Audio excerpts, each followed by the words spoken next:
जब सलमान खान को महज चंद हज़ार रुपए में साइन किया गया, अदाकार की हज़ारों की फीस लाखों में कैसे तब्दील हो गई। हिदायतकार का इंकशाफ। सुपरस्टार सलमान खान का शुमार बॉलीवुड इंडस्ट्री के सबसे ज़्यादा मुआवजा लेने वाले अदाकारों की फहरिस्त में होता है। तमाम अदाकार के कैरियर के इब्तदाई दिनों में ऐसा बिल्कुल भी नहीं था। एक ऐसा वक्त भी था जब सलमान खान को एक फिल्म के लिए महज चंद हज़ार रुपए के एवज कास्ट किया गया, लेकिन जब फिल्म सुपरहिट साबित हुई तो अदाकार को हज़ारों के बजाय लाखों रुपए मुआवजा दिया गया। जी हाँ, इस फिल्म का नाम है साजन।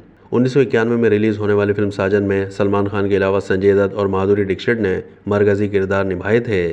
फिल्म के हिदायतकार लॉरेंस डिसोजा ने इंकशाफ किया है कि उन्होंने फिल्म साजन के लिए सलमान खान को 5,000 रुपये मुआवजे पर साइन किया था। हिदायतकार ने एक इंटरव्यू में बताया कि सलमान खान का कैरियर इब्तदाई दिनों में ही उरूज पर पहुंच गया था।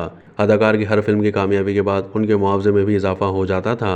लॉरेंस डिसोजा ने अपनी फिल्म साजन की कास्ट और मुआवजे के बारे में बातचीत करते हुए कहा कि प्रोड्यूसर ने फिल्म साजन के लिए सलमान खान को 5,000 रुपये बतौर मुआवजे पर साइन किया था, लेकिन फिल्म की शूटिंग के आगाज से पहले ही मेगा स्टार की फीस 5,000 रुपये से 5 लाख रुपये तक पहुंच गई।